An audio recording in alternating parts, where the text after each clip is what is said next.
La pub, c'est tout de suite sur Guérite TV Monde. Espace Ifedon à Porto Novo, il n'y a pas mieux pour accueillir vos réceptions de baptême, communion, mariage, anniversaire et même de décès. Sa salle de fête, son bar et restaurant sont à votre bourse. Et pour des séjours agréables dans la capitale, Espace Ifedon vous offre des chambres climatisées et des guest house. Espace Ifedon est situé à Tokota Davo. Contact 00229 90 68 85 85 ou 00229 97 72 10 57. Vous avez besoin d'un espace publicitaire pour faire connaître votre société ou vos produits? Seul Guérite TV Monde peut vous satisfaire. Pour tout renseignement, contactez le 00229 91 19 10 10. Guérite TV Monde, le leader des web TV.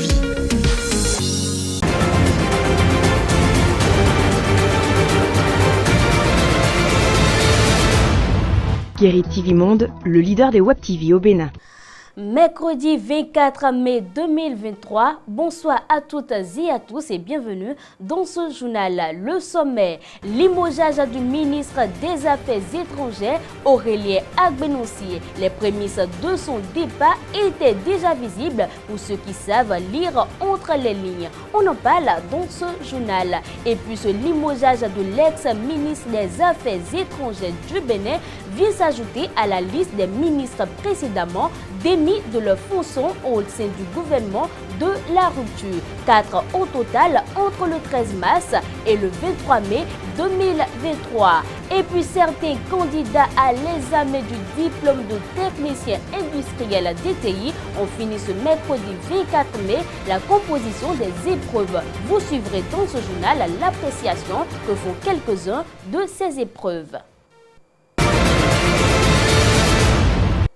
Merci de nous suivre en continu sur le leader des Web TV. La nouvelle est confirmée. Le ministre des Affaires étrangères, Aurélien Agbenonsi, a été démis de ses fonctions ce mardi 23 mai 2023. En faisant une rétrospection, on peut constater que les signes du déchargement de l'ancien ministre des Affaires étrangères étaient déjà visibles. Précision dans cet élément.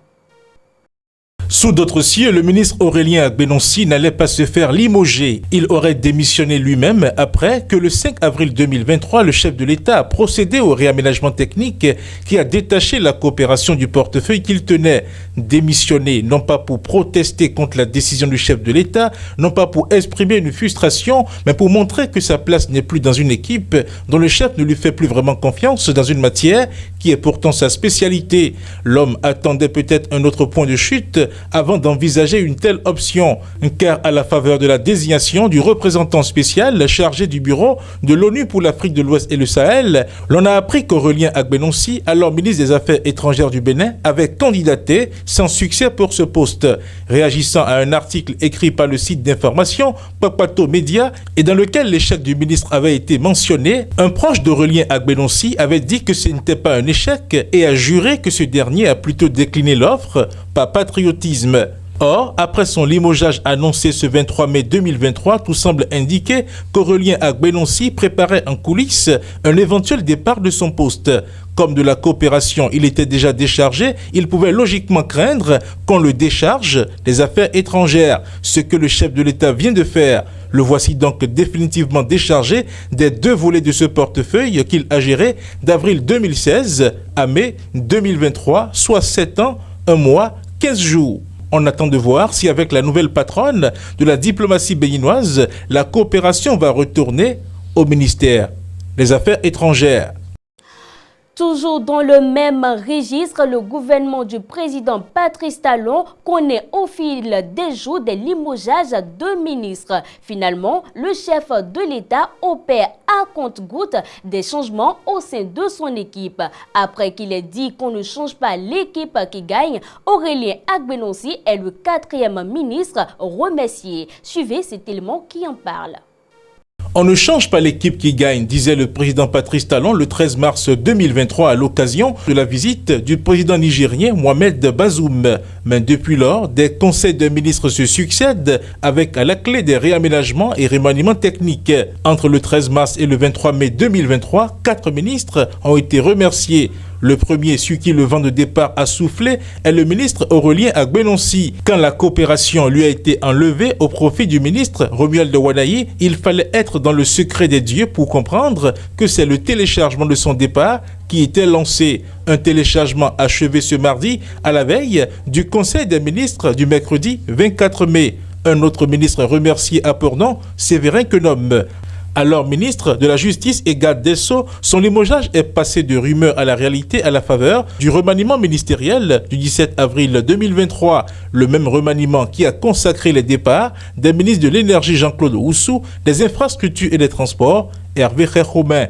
En moins d'un trimestre donc, les ministres Séverin Quenom, Jean-Claude Oussou, Hervé Khéromain et Aurélien Agbenonsi ont visiblement cessé de donner satisfaction au chef de l'État. Sont-ils les seuls ou il y en a d'autres encore en fonction? Jusqu'à nouvel ordre. Autrement dit, qui sera le prochain ministre limogé? Cette succession de remerciements auxquels on assiste n'est-il pas la preuve que l'équipe gouvernementale a besoin d'un véritable remaniement? Ce qui est certain est qu'au lendemain de ce remaniement du 17 avril 2023, le politologue Gilles Espedi Goyi avait dit que le chef de l'État aurait profité pour opérer des changements dans d'autres ministères. Pour quelle raison? Voici la réponse donnée au cours de son entretien avec Latifat Kawenou. Ces communautés béninoises qui n'attendent que ça. Gilles Goyi, avant de finir, votre lecture politique de ce remaniement? Bon, comme ma lecture politique, il est vrai que le mieux est toujours l'ennemi du bien. Le mieux est toujours l'ennemi du bien. Pour ma part, et c'est moi, Gilles Goyi, je n'ai pas de prérogative, mais en tant que citoyen, j'aurais bien aimé que ce remaniement ministériel s'étende à d'autres secteurs peu performants. Je m'excuse du peu, parce qu'il y a beaucoup de choses à dire sur certains ministères. Comme non, je ne vais pas pointer. Vous savez très bien de quoi je parle. Il y a des ministères totalement défaillants. Qui au lieu de se consacrer à l'action gouvernementale, se livrent beaucoup plus à la vendetta, c'est-à-dire des petites querelles de personnes. Donc je crois que le mieux est l'ennemi du bien. Et puis, comme le président Patrice Talon a commencé, on va estimer. Je ne fais que dire peut-être publiquement ce que beaucoup pensent tout bas. On va attendre pour voir si les choses vont s'améliorer. Sur le plan éducationnel, à présent, certains candidats à l'examen du diplôme de technicien industriel DTI ont fini de composer ce mercredi 24 mai 2023 les épreuves écrites. Quelques-uns rencontrés au lycée technique de Porte-Nouveau apprécient le contenu des épreuves. Aujourd'hui, on a composé le premier rapport. Mais ça a été bien, on a bien travaillé. Le problème est qu'on prie Dieu que les professeurs corrigent bien nos copies pour qu'on en sorte à cet examen. J'espère avoir au moins 15 heures. Aujourd'hui, les épreuves sont tellement abordables, c'est fantastique. J'ai adoré ça. Je suis très contente d'aujourd'hui. Oui, l'examen continue ce soir. Et on a anglais et législation à 15h, à 18h. On vient de finir le projet rapport. Moi, je fais la OG. Par la grâce de Dieu, bon, j'ai fait ce que je pouvais. On a fini avec DEM et je me suis bien travaillé. Le soir, nous avons l'anglais et le droit. Les épreuves ont été abordables, j'ai aimé et je rends grâce à Dieu. Et je prie Dieu pour que ça soit comme ça jusqu'à la fin. Vous espérez au moins combien de temps? Au moins 15 heures pour le rapport.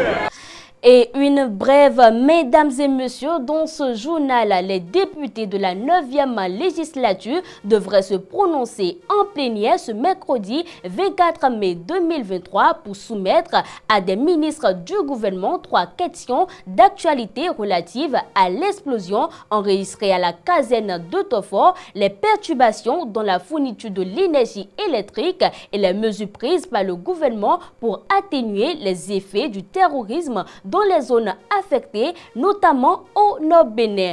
On ouvre à présent la page sport, mesdames et messieurs, avec Fauzia Sefou. En Conseil des ministres de ce 24 mai 2023, le gouvernement a décidé d'entamer les travaux d'aménagement de la zone sud de l'esplanade des Amazones dans le cadre de l'organisation de la 50e édition des championnats du monde de pétanque au Bénin. Autre nouvelle sportive, après une défaite initiale contre le Ghana, les Amazones du Bénin ont renversé la situation en écrasant l'équipe de la Côte d'Ivoire sur le score de 5-3. C'était ce mardi 23 mai 2023. Grâce à leur triomphe face à la Côte d'Ivoire, les Amazones du Bénin ont décroché la 2e place du groupe A de la Coupe des Nations UFOA B U20 Dames. Ce classement leur a offert une qualification directe pour les demi-finales de la compétition. C'est sur ces informations sportives que nous mettons un terme à cette édition. Merci pour votre aimable attention et à demain.